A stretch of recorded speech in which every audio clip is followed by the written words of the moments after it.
dia com paz no coração. Amém. Muito bom dia com calma no coração. Pedi a Deus aqui agora em poucos segundos que esse prelúdio, somente crer, sublime graça, seja realmente prenúncio da mensagem. A palavra de Deus, né? Todas as igrejas, em todas as igrejas da mensagem, roda somente crer. A igreja inclina a cabeça e ora para ouvir a voz de Deus. É assim em todos os lugares. Isso nos responsabiliza muito. Que seja realmente a voz de Deus. Porque às vezes roda somente crer e depois tanto desabafo, tanta coisa pesada, né? Aí mesmo as crianças ficam confusas, os jovens ficam confusos. Às vezes há lugares que somente crer está trazendo trauma já. Porque às vezes o pregador entra na igreja e pensa assim, o pastor hoje está nervoso. Já percebe, né? Só o jeito de entrar e cumprimentar já passa uma certa tensão. Sempre falo assim, os problemas a gente discute particularmente, legitimamente, né? Legitimamente, particularmente. Mas os problemas é a vida em curso, é a vida da igreja. Eles são inevitáveis. Então nós aprendemos a conviver. O que nós fazemos é orientar a igreja como agir dentro das situações, mas não é a gente que vai resolver. Às vezes a igreja fica agoniada, né? Quer que a gente resolva, mas sai da nossa competência, né? Então, o que não é resolvido legitimamente, particularmente, deixa com Deus, né? E a gente vem para cá para trazer realmente a mensagem, trazer realmente o alimento. Que o povo vem para ser alimentado. Apesar do mês de férias, a igreja é sempre cheia, né? Quase cheia. Muita gente fora, mas a maioria está presente. Eu sempre pondero isso. Não é fácil. É muita confiança da igreja. Muitos levantam de madrugada, tempo frio, de madrugada para estar já na escolinha. Os pais se esforçam para isso. Famílias vêm de longe. Estou vendo ali o irmão Tião. A Valdelice não está, né? Pois é, pessoas que vêm de longe, de outras cidades, as fazendas, porque tem confiança de que vai ouvir a mensagem. Estamos sendo preparados para o arrebatamento. E a igreja tem sido orientada assim, não olha para a força do vento, não. Continua olhando Jesus vindo. O vento está forte. Quando Pedro sentiu a força do vento, logo ele gritou, Senhor, salva-me. Naturalmente ele tirou os olhos de Jesus que estava vindo e olhou para o alvoroço de lado. O mar estava revolto. É a hora que nós estamos vivendo. Por todo lado que olha, o mar está fazendo espuma, né? Está bravo. E aí a gente sente a força do vento. Todos sentem. As crianças sentem, todos sentem. meditando sobre isso no culto doméstico, e eu disse, eu já fui esse Pedro aí muitas vezes.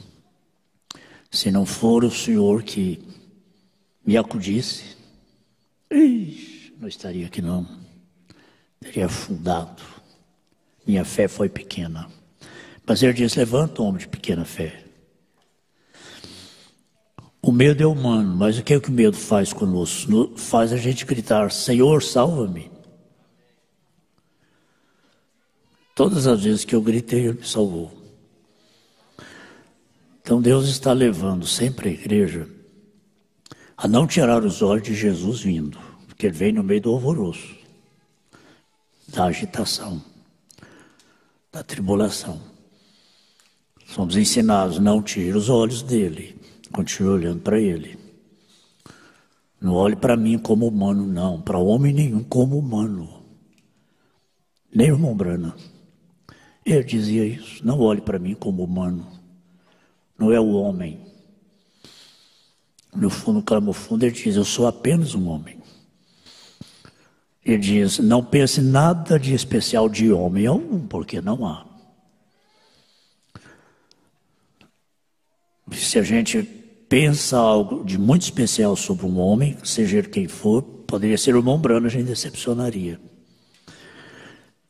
Por mais que ele teve uma vida limpa, digna do Evangelho. Mas ele dizia, não olhe para mim, como humano não. Eu digo, não olhe para mim como humano não, mas a igreja está olhando para o ministério. Porque Paulo fala, observai, né, os vossos pastores, a fé dos quais imitai. Lembrai-vos dos vossos pastores. Então é isso. Significa que a nossa fé não está baseada em um homem. São 5 ministérios, mas esses ministérios estão sobre homens. Mas o nosso absoluto é a mensagem, é a palavra. Nela não há falhas, né? Mas em nós há. Então, esse testemunho aí da irmã Valdirene é uma demonstração, é uma confirmação, assim como muitas outras famílias. Foi lembrado do irmão Reginaldo, com a família. Na medida do possível, a gente acompanha e ora por cada família. Eu me lembro bem da hora que eu conversei com a irmã Valdirene pelo telefone. Estava conversando com a minha esposa e eu ouvindo, né, a conversa delas. Eu vi que a coisa era séria. Depois que terminaram, retornei. Uma família muito carente, sem condição de pagar uma consulta, ter um acompanhamento médico. Como muitos têm, mas a maioria não tem. Fica muito caro um tratamento de Covid em particular. Eu orei para ela com piedade, para ela e a Thaís, com piedade mesmo, com sentimento. Tem que haver sentimento. Oração sem sentimento não vale nada, só por obrigação.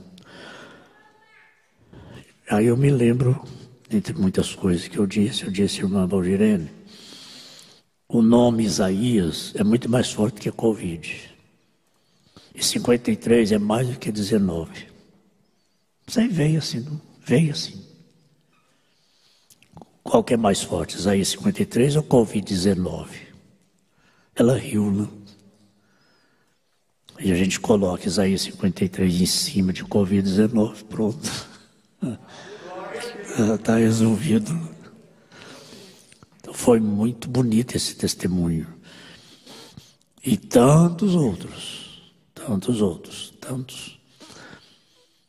E esse aviso aí também sobre o irmão Deus Clementino. Foi nosso tesoureiro aqui por um bom tempo. Não congregava aqui, mas é nosso irmão. Ou era nosso irmão, né? E eu nunca joguei nenhuma sombra sobre um irmão ou irmã que às vezes deixa de congregar.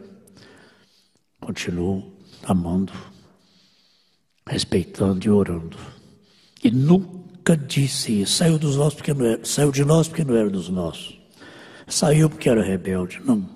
Saiu porque não era eleito. Eu não faço esse tipo de julgamento. Não cabe a mim fazer. Às vezes até teve razão de sair.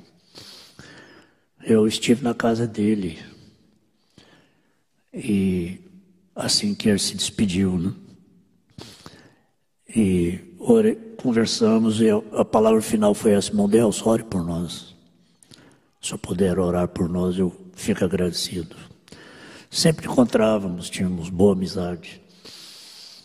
Era bem conhecido, né? Pioneiro. Mas aprove ao Senhor tê-lo com ele nesta manhã.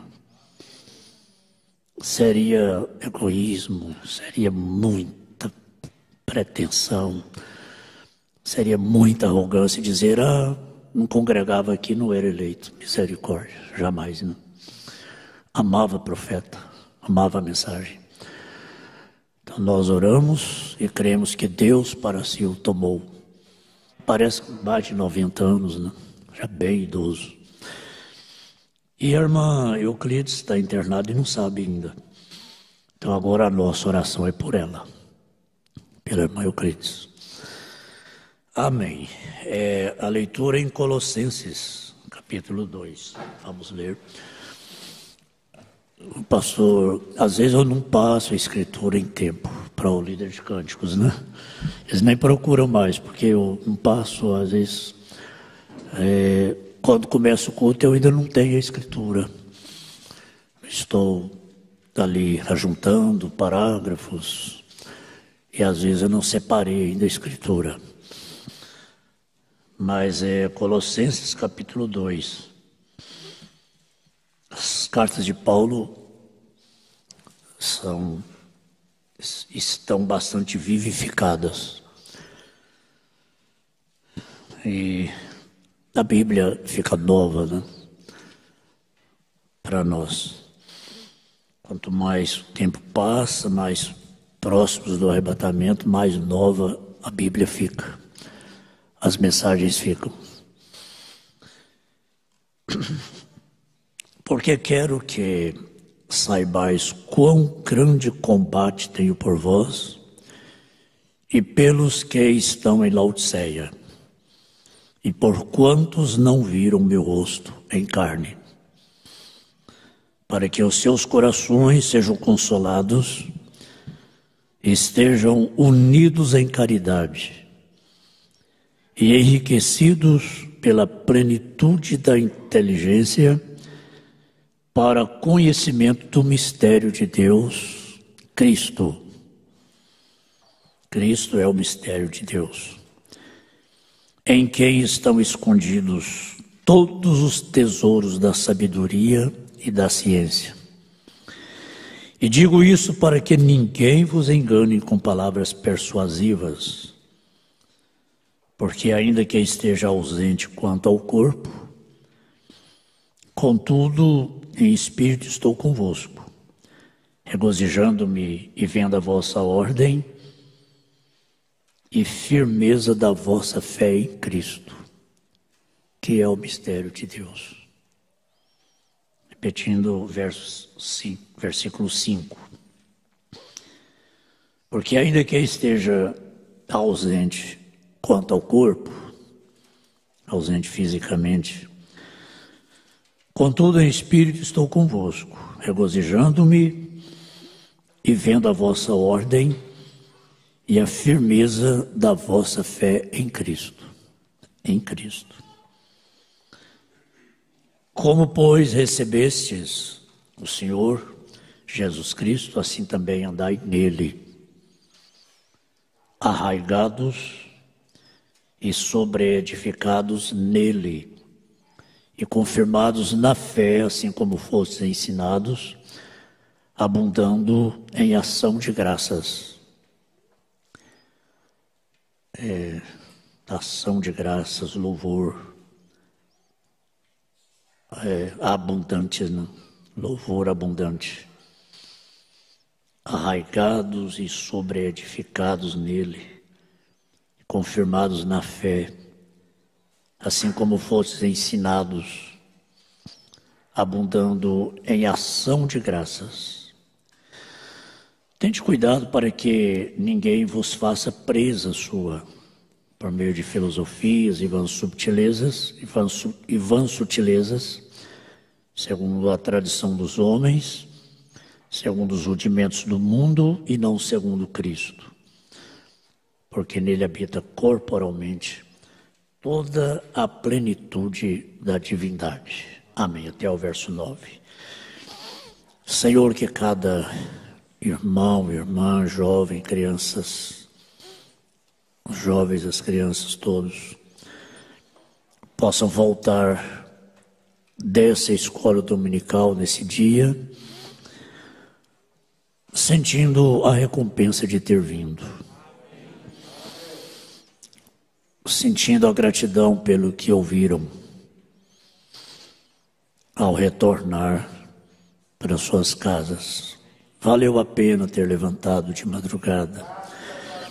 Ouvimos a palavra de Deus. Assim seja sempre, Senhor. Neste púlpito possa fluir a palavra com virtude, com poder para a cura divina, que é um dos sinais que acompanham a palavra. Que a cura divina esteja sempre presente neste lugar. Que muitos outros testemunhos possam vir. Tudo para a glória do Senhor. Tudo para a edificação da igreja do Senhor. No nome de Jesus Cristo nós oramos. Amém. Podem sentar, irmãos.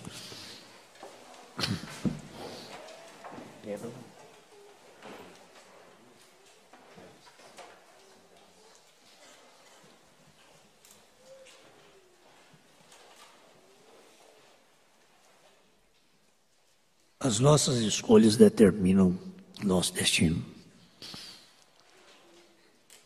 A vida, na mensagem Escolhendo uma Noiva, o profeta diz, a vida em si é uma escolha. Cada um de nós aqui tem a vida que escolheu. E Deus respeita, obrigado, irmão, Deus respeita as nossas escolhas. E há decisões, há escolha, há decisões que nós tomamos que determinam destino. E há destino aqui na vida, como por exemplo casamento. A escolha que a moça faz, que o moço faz, determina o destino do casamento, aqui. E há escolhas que nós fazemos que determinam o destino eterno. Essas são mais sérias. Que na terra a gente paga pelas más escolhas. Mas não perde a eleição. Eleito não perde. Eleito, às vezes, se complica muito aqui na terra. Complicações no casamento e tantas coisas, né? Mas não anula a eleição. Na mensagem Escolhendo uma Noiva, ele diz que nós temos que orar muito ao escolhermos a igreja onde vamos congregar, porque aí determina o destino eterno. Aí já é eterno. Agora o eleito tem discernimento. Se existe uma coisa que eleito tem, é discernimento. Para não ficar no lugar errado. Para estar no lugar certo. Porque é uma escolha que determina destino eterno. E muitas escolhas nossas são, às vezes nós tomamos baseados em opiniões. É aí onde nós podemos errar muito. Opiniões. 5 pessoas são 5 opiniões. 10 pessoas são 10 opiniões. 10 pessoas, 10 cabeças, cada cabeça uma sentença. Então, às vezes, para a gente tomar uma decisão, a gente ouve opiniões para tomar uma decisão, fazer uma escolha. Às vezes a moça faz isso, o moço faz isso. Opinião do pai, opinião da mãe, opinião, cada um dá uma opinião, para depois fazer a escolha, baseada nas opiniões. E pode errar muito. E um erro numa escolha como essa, as consequências ficam para sempre. Uma escolha errada no casamento, as consequências ficam para sempre. É um tipo de coisa que não tem conserto, né? Então não pode ser uma decisão baseada em opiniões. E as opiniões mudam de acordo com as circunstâncias, de acordo com as conveniências. Às vezes uma pessoa agora tem uma opinião, daqui a pouco ela muda de opinião. Depende das circunstâncias. Por isso que a gente não pode confiar nas opiniões, porque quem me dá uma opinião agora, à tarde pode dar outra. E às vezes eu já tomei a decisão. Conversando com o evangelista Aldair, me citou uma coisa muito importante sobre isso. Foi ele quem me citou isso. As opiniões são baseadas nas circunstâncias. Aí ele deu o exemplo. Quando Paulo estava indo naquele barco para Roma, e começou lá aquela tempestade, ficaram dias no meio da imensidão, sem saber onde estavam, dia e noite. Foi acabando o alimento, o povo parou de comer, só desespero, perdidos no mar. O barco sendo açoitado de um lado para o outro, e Paulo estava preso, algemado. Ele era um dos presos que estavam indo. E o anjo do Senhor falou com ele: fala para todo mundo alimentar, porque ninguém vai morrer. E aí ele orou, acalmou o povo, acalmou o comandante. E aí todos alimentaram. Mas até aquele momento ali, meu Deus, cada um falava uma coisa: vai morrer mesmo, vai afundar mesmo, não, não vai afundar, não vai. Faz isso, faz aquilo, joga água, faz isso. Vamos jogar o peso que está no navio no mar, ao mar. Cada um falava uma coisa. Logo Paulo disse: calma, vamos alimentar. Já tem muitos dias que ninguém come nada. Vamos alimentar, vamos orar, porque ninguém vai morrer. Aí acalmou. Quando chegaram na ilha de Malta, Paulo catando ali alguns gravetos, né, para acender o fogo, uma cobra venenosa que não dava tempo não. E que recurso teria ali? Paulo levantou a mão, a cobra estava pendurada em sua mão. Ele jogou ela no fogo, né? Aí o povo disse: esse homem é um amaldiçoado, hein? Escapou do mar, agora a cobra pega ele. Esse homem presta mesmo, não, tem que morrer mesmo, né? Algemado, preso. Agora escapa do mar e é o único que a cobra pegou. Esse homem não tem jeito mesmo, não. E aí ficaram olhando para ele: vai cair, vai cair, vai cair. Paulo continuou do mesmo jeito, só jogou a bicha no fogo e continuou. Quando viram que não teve nada, as opiniões mudaram. Ah, esse homem é um Deus. Já queria adorar Paulo. Poucos minutos era um homicida, né? Um homicida, é um homem amaldiçoado. Esse aí. Daí a pouquinho esse homem é um Deus. Vamos adorar esse homem. Viu como as opiniões mudam?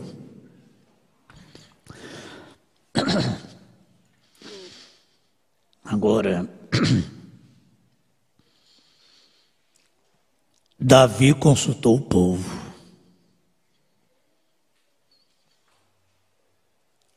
Então, há decisões que não é o povo que toma. Muito perigoso isso.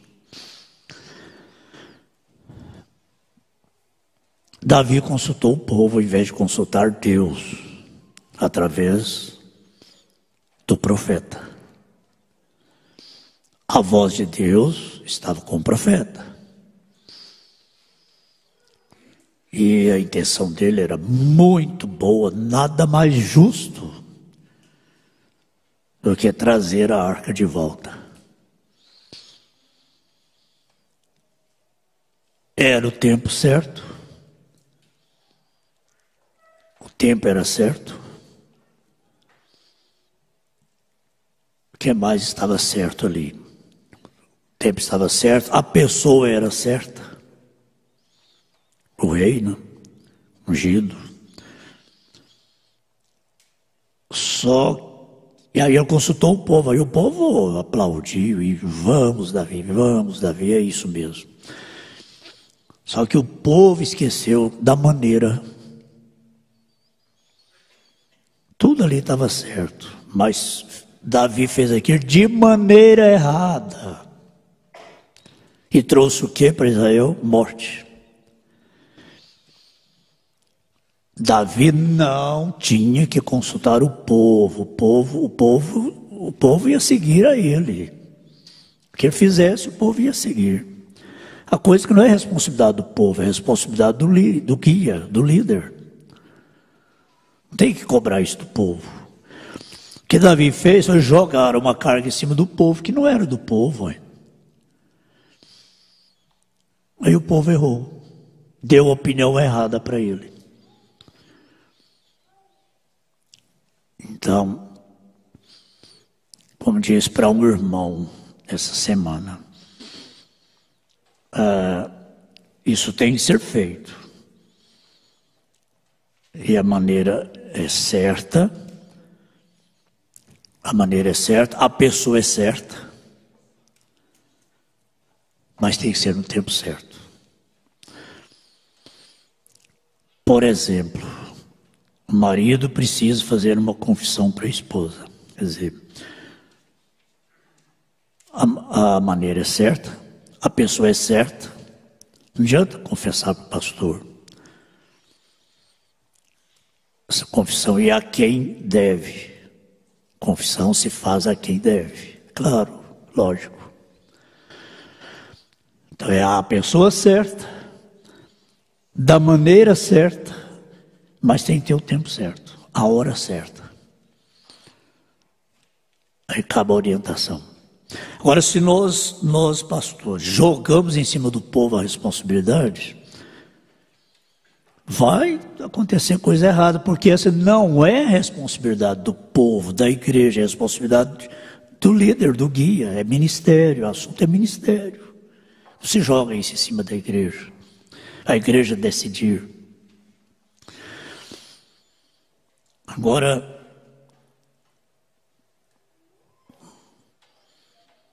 nós estamos, a noiva de Jesus Cristo está passando por uma hora de agitação do mar, turbulência.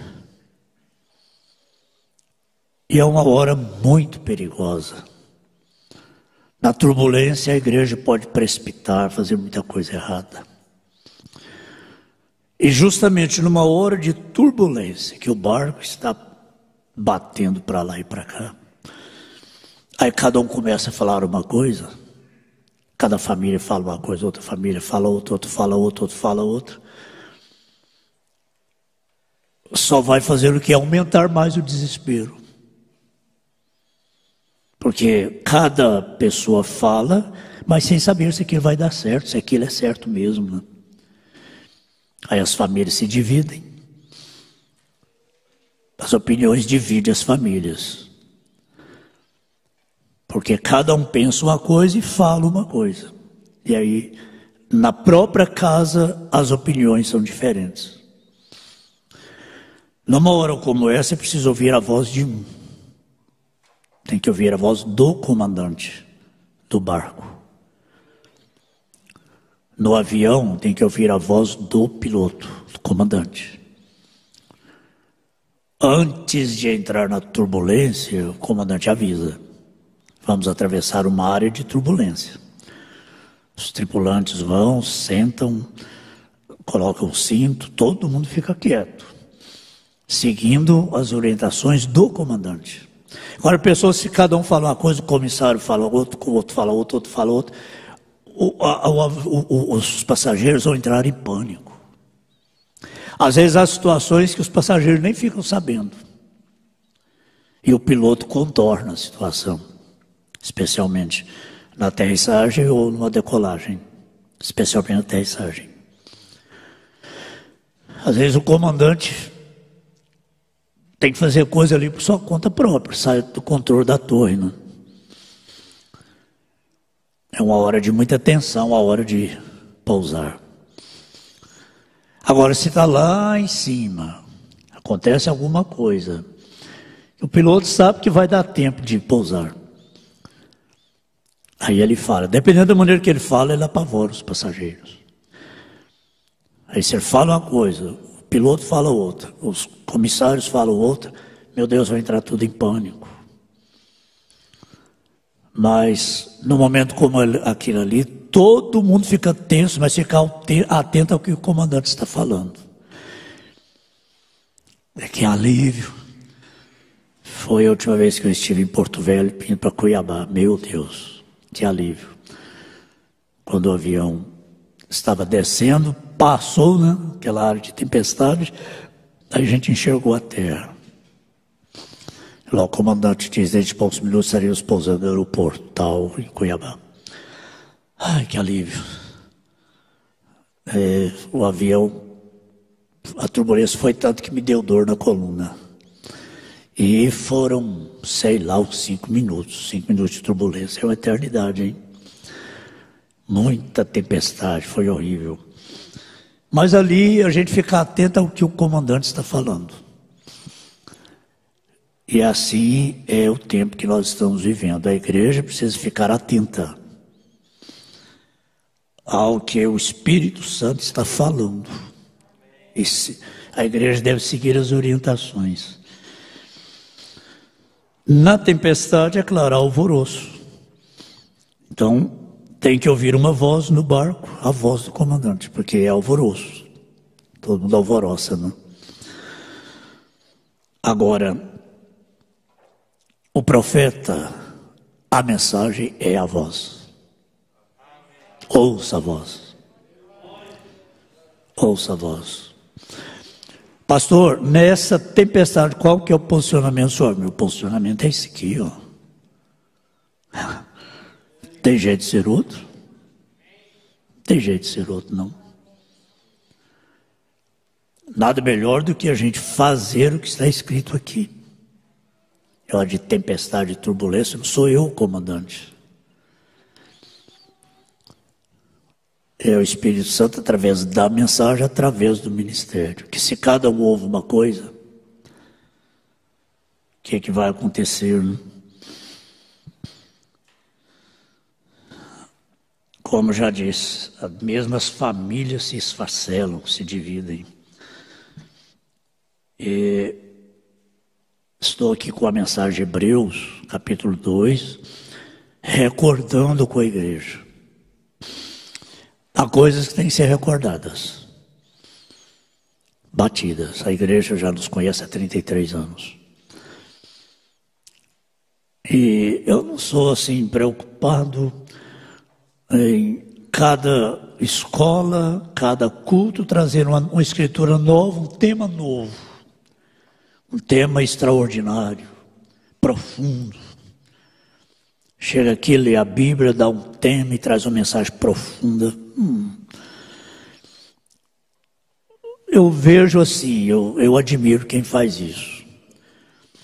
Os pregadores fazem isso. Não é modéstia. O Mombrana diz, eu não sou pregador. E eu também não sou. Eu só pego os temas que o profeta trouxe e leio.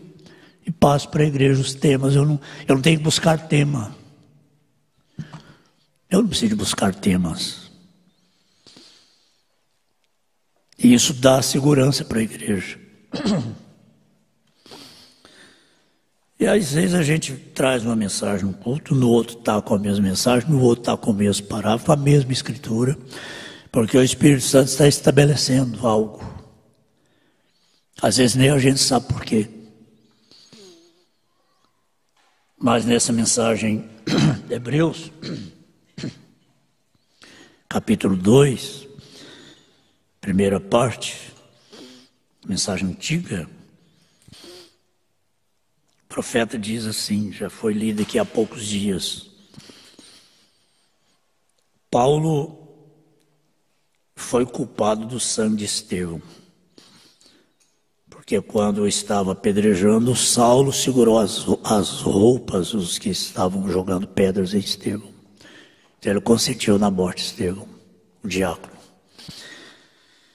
Então ele diz, eu não sou digno, eu não sou nem mesmo digno, porque eu derramei o sangue do seu mártir Estevão.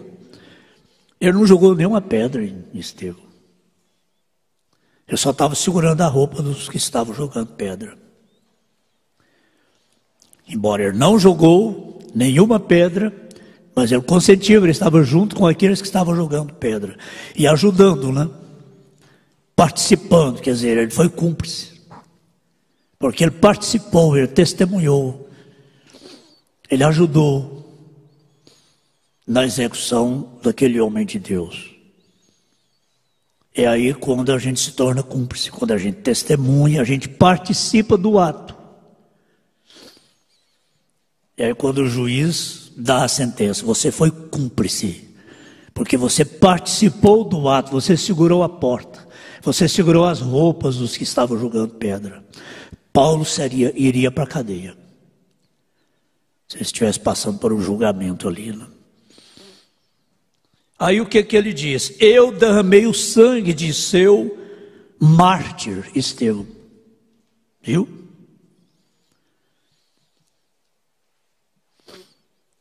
Aí ele diz assim, porque ele testemunhou aquilo.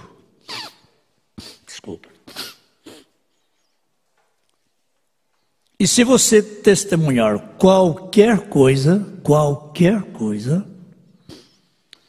você é tão culpado como se fosse um participante daquilo. Então, se testemunharmos, digamos, se eles não deveriam ter feito aquilo, isso e aquilo outro. Cuidado com o que você diz.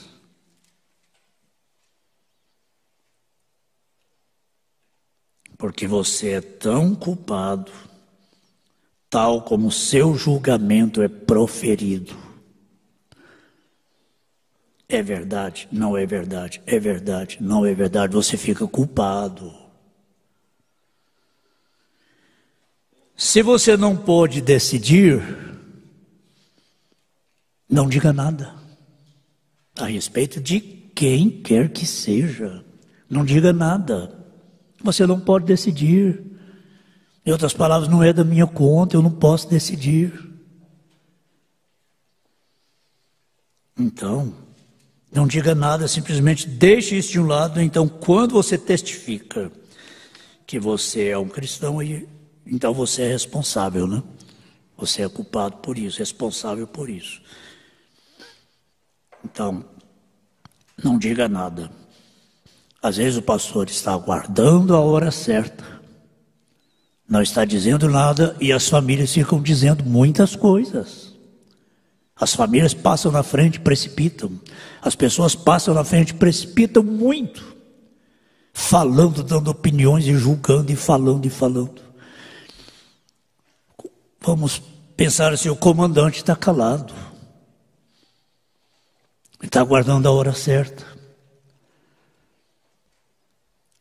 E às vezes a tripulação, os passageiros começam a falar muitas coisas. Aí coloca toda a embarcação em pânico.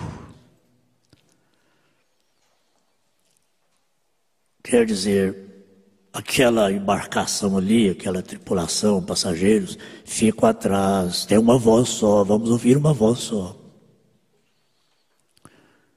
Vamos ouvir uma voz só, ter o tempo certo, a hora certa, a maneira certa de fazer as coisas, para não haver danos, para não haver morte.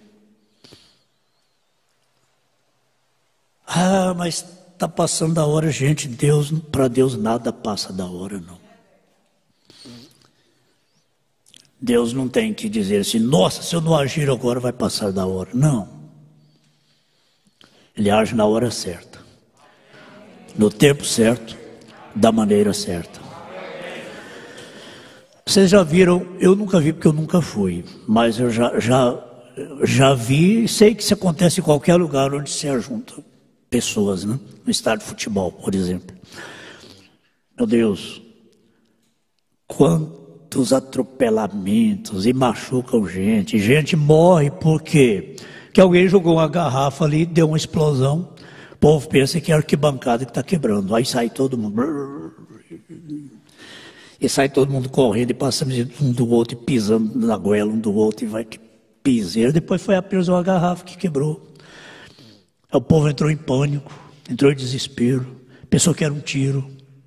Pensou que era um tiro. Às vezes era uma bombinha, né? Depois que descobre que foi apenas uma bombinha, machucou tanta gente, quebrou perna, quebrou braço. Porque há muita gente junto, aí acontece um alvoroço, e aí machucam e se quebram, depois vai ver que não precisava daquilo. Na hora do alvoroço, na hora da agitação, muita coisa acontece. Depois que passa, aí o povo pensa, não precisava disso, mas agora já aconteceu, já quebrou, já morreu gente, por causa de uma precipitação.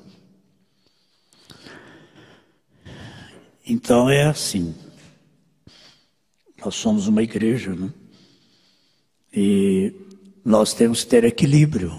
Espera aí, não é motivo para isso, vamos com calma. Sabendo que Deus age na hora certa, da maneira certa, no tempo certo, através das pessoas certas.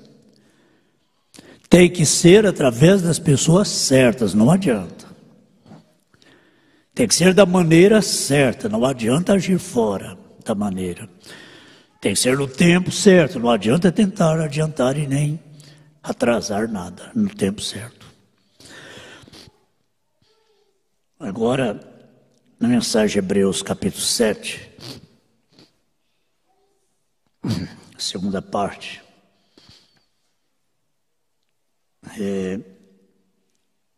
eu achei interessante uma consideração do profeta aqui no parágrafo 38. Aí nós vamos ler um pouco mais nessa escola dominical, assunto que é muito importante. Ele diz assim, agora, nós estamos segurando o pastor fora do púlpito aqui por cerca de 6 semanas.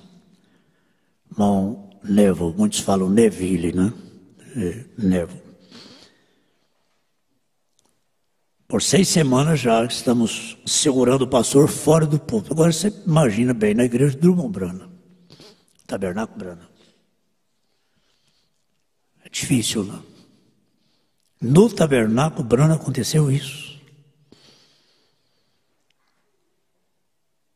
Tudo por causa deste livro aqui, veio. Eu não gosto de fazer isso. Irmão Neville é um irmão amável, doce, gentil. Eu estou certo que essa igreja ama o irmão Neville. Por falar nisso, enquanto estou falando, alguém ao redor desta região, a igreja está vendo que estou repetindo, eu li isso aqui tem poucos dias. Ao redor aqui dessa região, né, Jeffersonville, em algum lugar é culpado de escrever alguns cartões para tirar o irmão Neville deste púlpito. E na verdade o profeta viu que era prudente. Veja como o profeta está agindo aqui, irmãos. O profeta William Branham, com sua igreja em Jeffersonville, Certamente ele viu que era prudente que o irmão Neville ficasse em casa, porque estava havendo uma questão com ele. Por 6 semanas já. Aí ele diz, alguém aqui da região é culpado de escrever alguns cartões para tirar o irmão Neville deste púlpito. Você vai ter que acertar isso comigo. Correto, sim, sem dúvida. Algo sobre a junta de diáconos. A junta de diáconos não tem uma só coisa a ver com esse pastor. Então aqui primeiro falo do irmão Neville. Alguém que queria tirar ele do púlpito de qualquer forma, né? Então ele fala, vai ter que acertar comigo. Depois ele muda, agora os diáconos, né? A junta de diáconos não tem uma só coisa a ver com esse pastor. Com o irmão Neville, não, senhor. A congregação por completo tem toda a autoridade. Não para manter a ordem, aliás, tem toda a autoridade. Não é uma junta de diáconos, é somente policial aqui nesta igreja. Simplesmente para manter a ordem e assim por diante. Mas quando se trata de regras, a igreja por inteiro tem que dizer assim. Esta igreja está edificada sobre a soberania da igreja local. Então eu não tenho nada a dizer sobre tirar esse pastor ou colocar outro. Eu possuo a propriedade. Foi doada à igreja. Todos vocês são a igreja, se são vocês que a controlam. Você é a igreja, você mesmo. E a igreja, Santa Igreja de Deus, é a soberania do Espírito Santo nessa igreja. E a única coisa que eu faço é possuir a propriedade, doá-la a esta igreja. Meu Deus.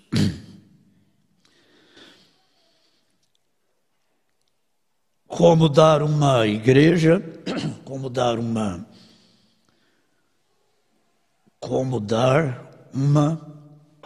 desculpa, a garganta hoje está raspando muito.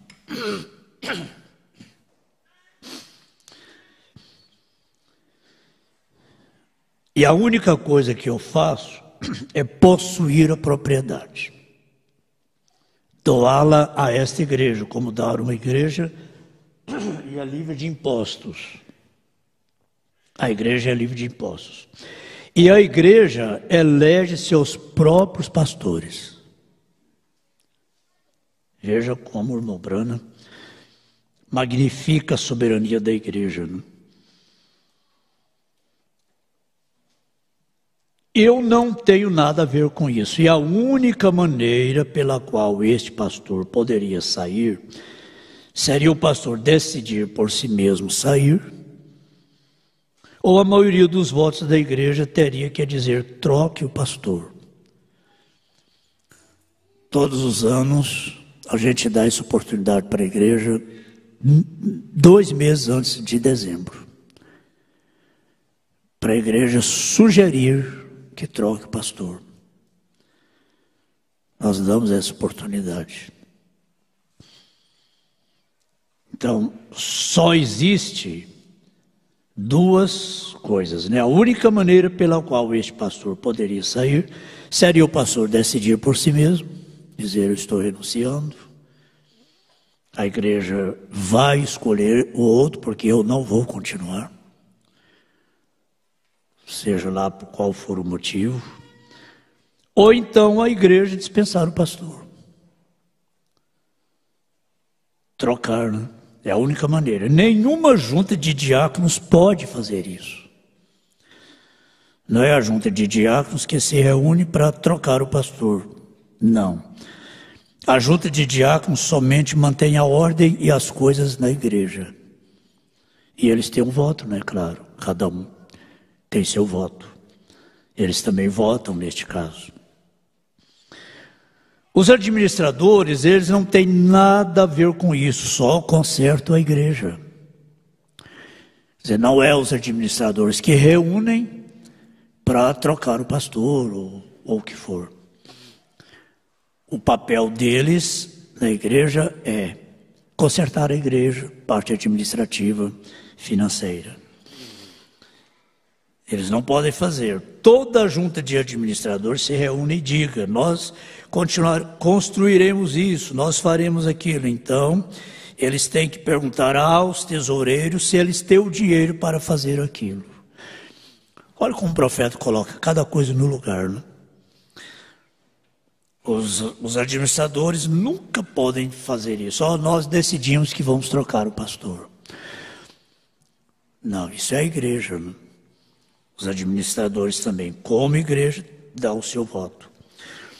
Mas se há alguma reclamação contra qualquer membro, se um membro tem uma reclamação contra outro, ou algo errado, você está suposto a ir até aquele irmão, você mesmo, e falar com ele. Você e ele sozinhos. Então, se eles não receberem isto, então a próxima coisa que acontece, você toma um dos diáconos ou alguém e vai com você até aquele irmão. Então, se ele não te receber, então você vem aí e conta a igreja. Então, se ele não receber a igreja, então a Bíblia diz: considere-o como gentil e publicano, correto. Agora, esse você aqui, quem é que o irmão Branco está se referindo? Né? E qualquer pessoa que conheça uma pessoa culpada e você não vai a ela e fala, então você é parte da igreja de Deus e vai responder por aquele pecado. E qualquer pessoa, então, tem uma reclamação contra um diácono, ou contra o diácono ou alguém na igreja, isso requer 3 pessoas. 3 pessoas viriam e diriam, testemunhariam a boca de 2 ou 3 testemunhas: venha e diga ao pastor. Quer dizer, não é os membros que vão resolver isso, não. Vem, fala com o pastor. Se há uma queixa contra um diácono, sempre nós orientamos: então procure o presidente da junta, procure o pastor, que haja 2 ou 3 testemunhas, para que esse diácono tenha a oportunidade de acertar ou agradecer o trabalho dele. Então, se há uma queixa contra o diácono não é um homem justo, um homem perfeito. Ele não é um homem perfeito. Ele deve sustentar o ofício de um diácono irrepreensível, e então encontrar-se irrepreensível. 1 Timóteo 3, todos sabem. E se aquela congregação descobrir que aquele diácono não está sustentando aquele ofício, ele toma 3 com ele e leva isso ao pastor. Está vendo com a maneira certa? Ao pastor. Não é os membros ali fora tentar resolver os problemas, não. Uma irmã chamará outra num canto ali fora e tentar repreender a irmã. Isso não se faz. Ou chamar o irmão ali fora para poder repreender. Não se faz dessa forma. Tem a via correta, né? Então, traga ao pastor. E é pedido aquele diácono que fique em casa durante a noite. Nesse dia aqui, já tinha aí umas quantas semanas que o irmão Neville estava em casa, porque o assunto estava sendo tratado. Eu fui pensando na igreja do irmão Branham. Que coisa, né?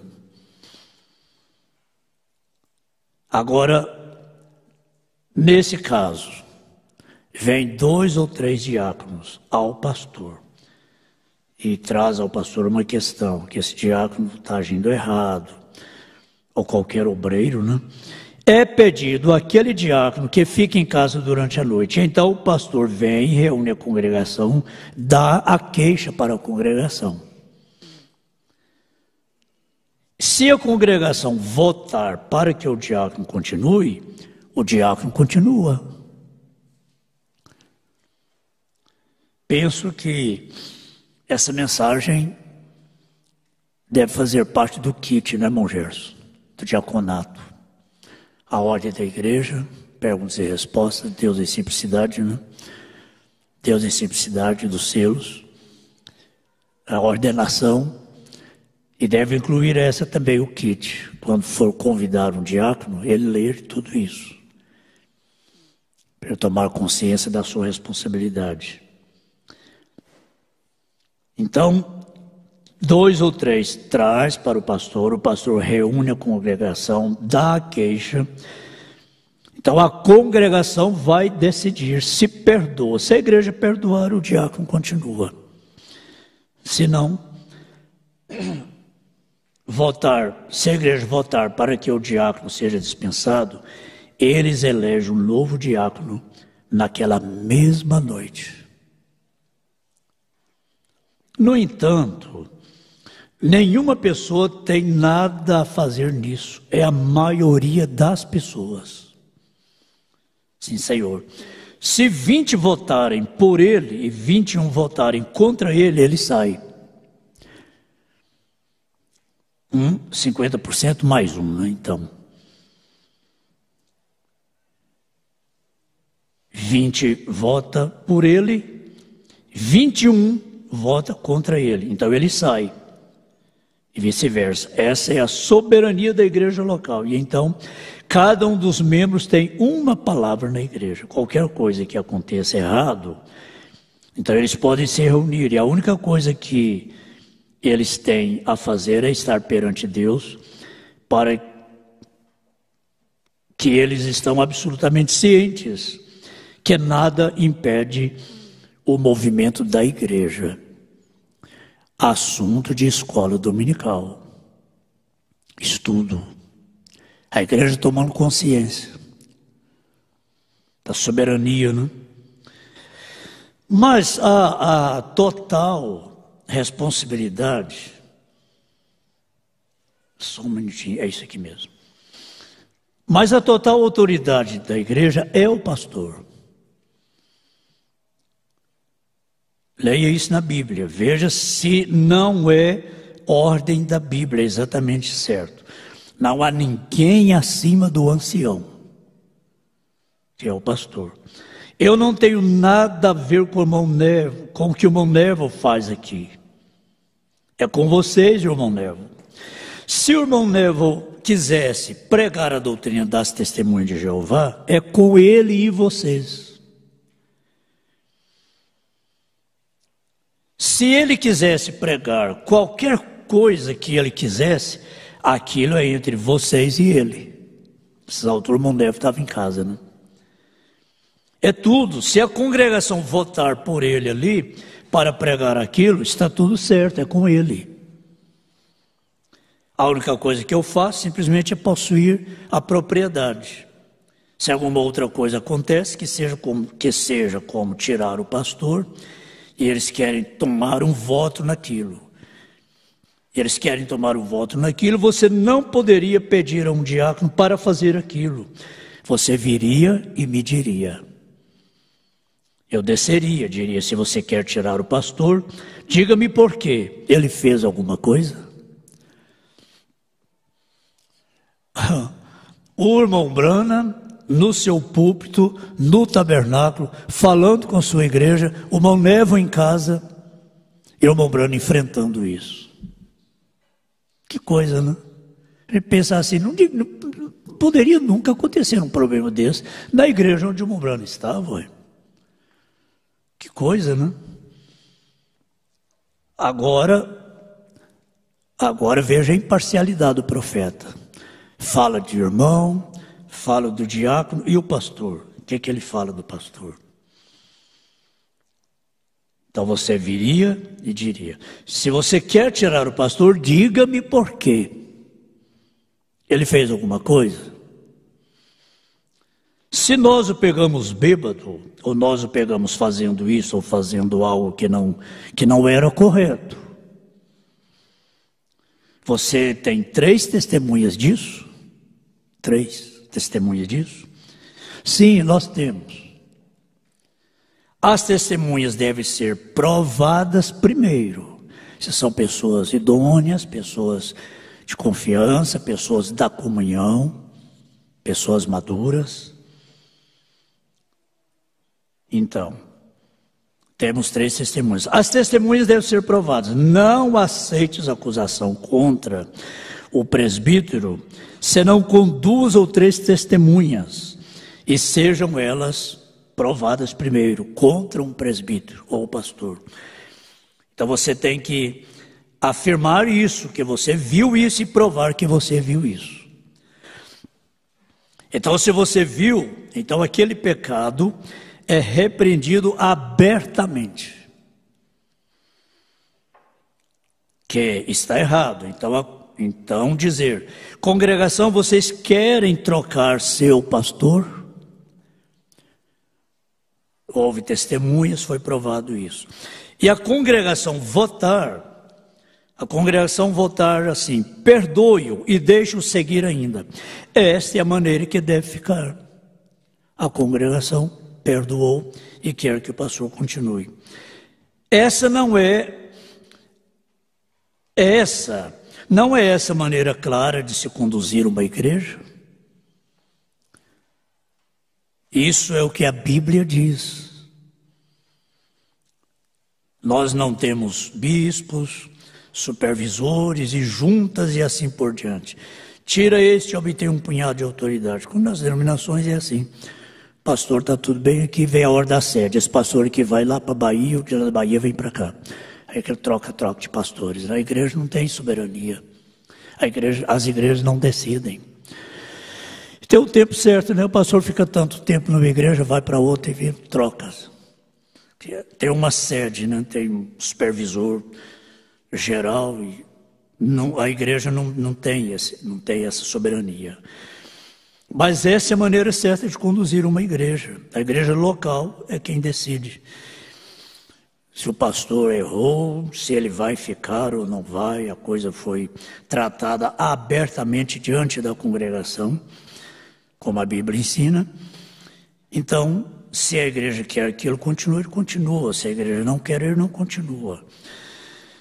Nós não temos bispos e supervisores e juntas e assim por diante. Não há ninguém que tenha autoridade aqui senão o Espírito Santo. Correto. Ele faz o movimento e nós o tomamos como a maioria do povo, a maneira que o povo segue. Então, é preciso que seja dada à igreja a oportunidade, como nós fazemos todos os anos.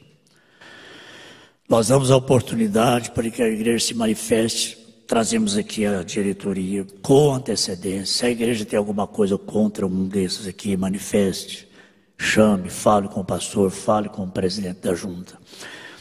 Se a igreja tem alguma coisa, que sabe de alguma coisa que desabona qualquer um dos diáconos, traz isso ao pastor. Não fica falando isso particularmente, não. Traz ao pastor. O caso será considerado. Então a igreja vai decidir. Então, e nós o tomamos como a maioria do povo, a maneira que o povo segue. Agora, fechando aqui, eu vou só ter aqui. Então, se um lado quer fazer isso, o outro lado quer fazer aquilo, esse é o grande problema. Cria 2 lados. Um lado fala uma coisa, o outro lado fala outra. Às vezes, uma família, o marido está desse lado, fala uma coisa, a esposa está desse lado, fala outra. Aí em casa se dividem. Que quando acontece uma questão em relação ao pastor ou a um diácono, alguém, vamos dizer, vai haver uma eleição aqui para pastor. Estou me referindo à igreja local, irmãos, é claro. Nós não temos que reunir e criar 2 lados aqui a respeito do pastor lá de Brasília, de Leopoldo de Bulhões, ou de onde for. É a igreja local que vai fazer isso. Não somos nós. Por que nós vamos sofrer com o problema que está acontecendo em outra igreja? Não é nem nós aqui que estamos passando por um problema. Mas a igreja sabe como agir O que nós devemos fazer? Senhor, tem misericórdia daquela igreja que está passando por um sério problema e da nossa também, se tivermos que enfrentar situação semelhante. Para que uma igreja dividir, uma família dividir por causa de problema de outra igreja. Como deve ser a oração? Não é só enfermidade, não. Tem uma igreja sofrendo muito, uma questão muito custosa, muito difícil. Senhor, ajuda aquela igreja, ajuda aquele pastor que está passando por este problema tão difícil. E ajuda nós também, se tivermos que passar por situação semelhante amanhã. Se o Senhor tirar a mão de misericórdia, meu Deus, qualquer um de nós está sujeito. Mas orar com amor, né? O que aconteceu ali no Tabernáculo Brano a respeito do Bom Leviro? Criou dois lados. E às vezes uma família estava partida. Porque uma família queria que o irmão Levo continuasse. O marido, o filho queria que o irmão Levo continuasse. A esposa não queria.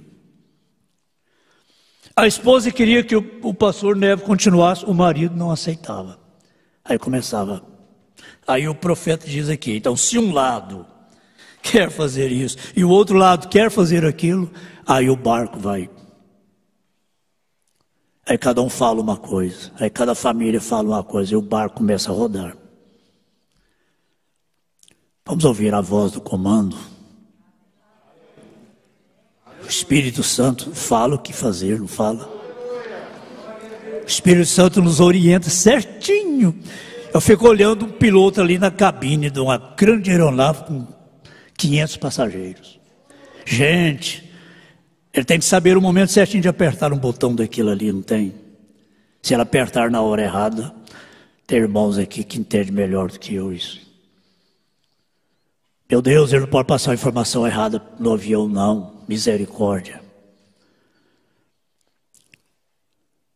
Pensou? Você passar a informação errada? Muita gente ele vai dar infarto, vai morrer de medo, né? Foi informação errada. Apertou um botão errado. Puxou o manche na hora errada, né? Agora, olha aqui. Então, se um lado quer fazer isso e o outro lado quer fazer aquilo, gente, e o lado vence, isso é custoso demais. Isso é muito custoso. Quando chega a essa situação.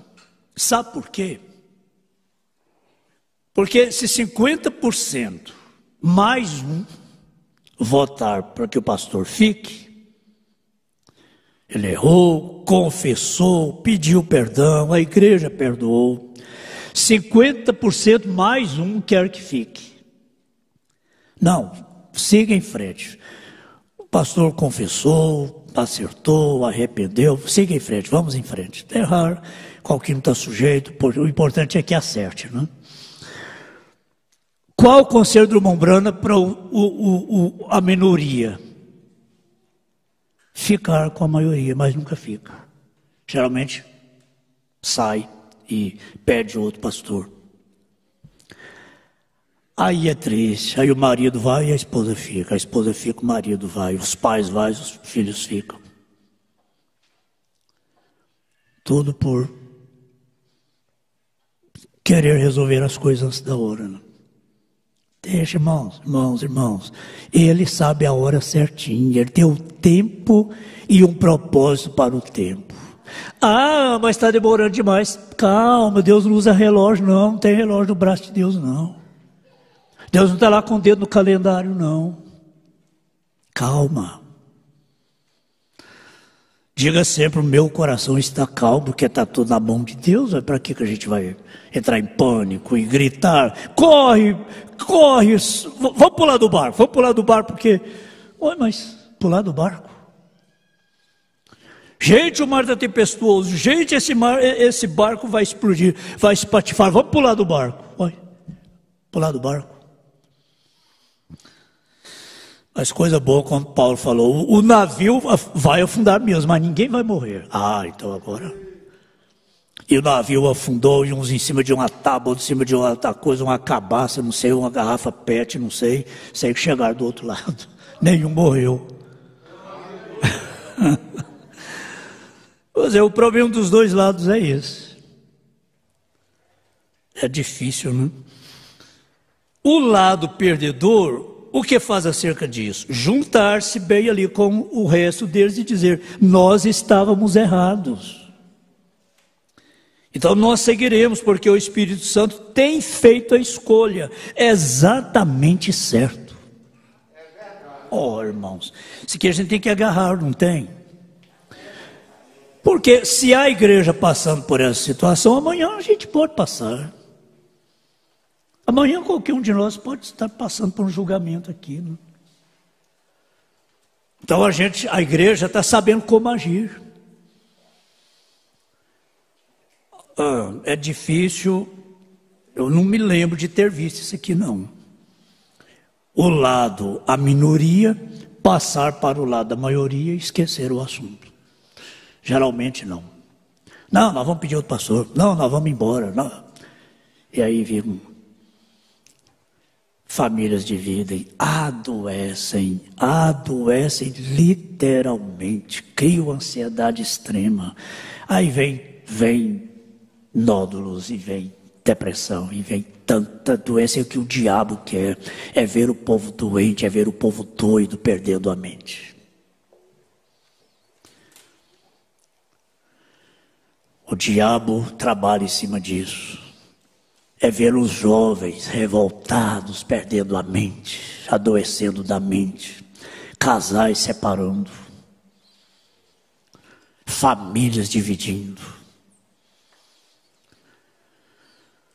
Não, essa igreja aqui todo ano tem oportunidade. Esse ano nós vamos dar mais ênfase a essa oportunidade que a igreja tem. Nós não temos esse espírito, jamais. Eu estou aqui, até que ninguém me tira. Eu chego a pensar assim, se 50% mais um, 50% mais um voltar para mim ficar, eu prefiro pedir a toda a igreja que escolha outro. Se eu tiver que enfrentar essa situação por um motivo que ninguém sabe. Às vezes, sei lá, quantos motivos. Mas eu tenho isso. Se 50% da igreja quer outro pastor, 50% quer que eu fique, eu prefiro que toda a igreja escolha outro, aí eu renuncio. Falo, olha, não vote em mim porque eu estou renunciando. Mas não precisa da igreja dividir, não. Eu estou renunciando, a igreja decide, né? Mas se for para a igreja ficar dividida, 50% do meu lado, 50% de outro lado, eu entrego, renuncio. Eu não dou trabalho para a igreja. Eu não daria trabalho para a igreja. Eu não deixaria chegar a esse ponto. Eu tenho essa consciência. Eu não faria isso com a igreja, né? Eu quero estar aqui enquanto eu for uma bênção para a igreja. Enquanto eu for digno da confiança da igreja. E a igreja tem que ter um pastor que ela possa confiar a tal ponto de dizer assim: nós estamos numa situação que o Espírito Santo vai falar através de uma pessoa. Nós vamos ficar todo mundo calados. Deus vai falar através de um. Mas às vezes esse um está calado e a igreja está falando. Eu não participo de site, eu não participo de grupo de WhatsApp, eu não participo de Instagram. E a igreja está falando. As famílias estão falando. Estão fazendo julgamentos pesados. O pastor está calado, está esperando Deus falar. E as pessoas estão falando, as pessoas passam na frente, as pessoas adiantam. E aí começa a fazer alvoroço na igreja. Então a igreja tem que ter um pastor que ela possa confiar assim, ó, Deus fala conosco através do ministério. Através do pastor nós temos que ficar calados. Enquanto ele estiver calado, vamos ficar calados. Não é isso aqui? Cuidado com o que você diz, você fica responsável. Depois você vai parar na frente do juiz, vai parar na frente do promotor, vai parar na frente do tribunal. Você fica falando coisas que você não pode decidir a respeito de uma pessoa. Você fica falando, você vai parar na frente do tribunal. O acidente lhe separa e testemunha, depois você vai ter que ir lá no juiz. Você viu, você é testemunha do acidente. Você vai ter que falar tudo agora. Para que a gente se envolver em acidente, quem está certo, quem está errado? Bateu ali, o irmão corre lá, não, eu vi, ó, esse aqui está errado, esse aqui está certo, esse aqui está errado. Você vai parar lá no tribunal. Né? Para que isso?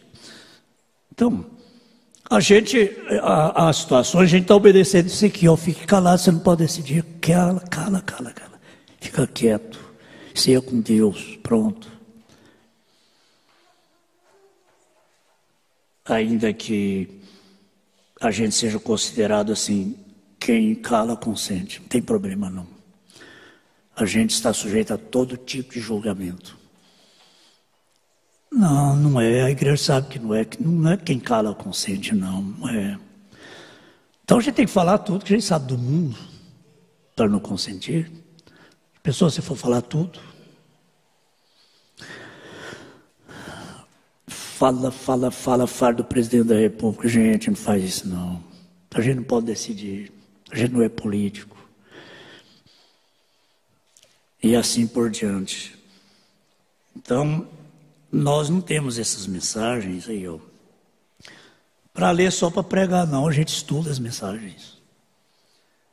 Então, a gente estuda e coloca em prática a mensagem. A igreja é testemunha disso. Eu estou colocando em prática isso aqui, ó. Hebreus capítulo 2, primeira parte, parágrafo 4, anote aí. Anote aí para a sua meditação.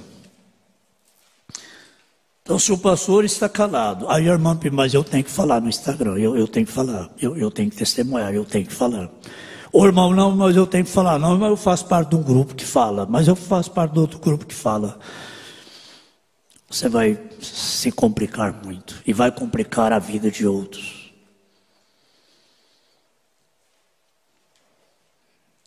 Agora, Paulo diz, eu não sou nem mesmo digno porque eu derramei o sangue de seu mártir, Esteu. Por quê? Ficou responsável. Agora, voltando aqui a Colossenses, para nós despedirmos.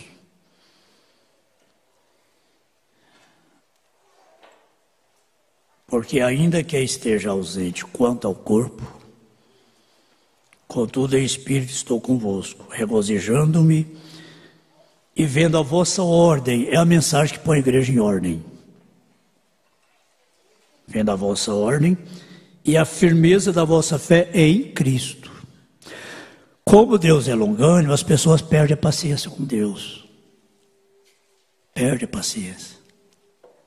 Se o pastor não fala, eu falo. Aí. Então eu vou falar, né? Cuidado. Essas coisas aqui, esse estudo aqui, dá até sono. Às vezes eu vejo alguém cochilando, mas é necessário. Porque esse estudo aqui coloca em ordem. Regozijo-me vendo a vossa ordem e a firmeza da vossa fé em Cristo. Como, pois, recebestes o Senhor Jesus Cristo, andai nele, arraigados e sobreedificados nele e confirmados na fé, assim como fostes ensinados, abundando em ação de graças. Tendo cuidado para que ninguém vos faça presa sua por meio de filosofias e vãs sutilezas segundo a tradição dos homens, segundo os rudimentos do mundo e não segundo Cristo. Aí ele no verso 9 diz, porque nele habita corporalmente toda a plenitude da divindade. Amém. Isso põe ordem. Eu tenho certeza que isso acalma o coração dos jovens.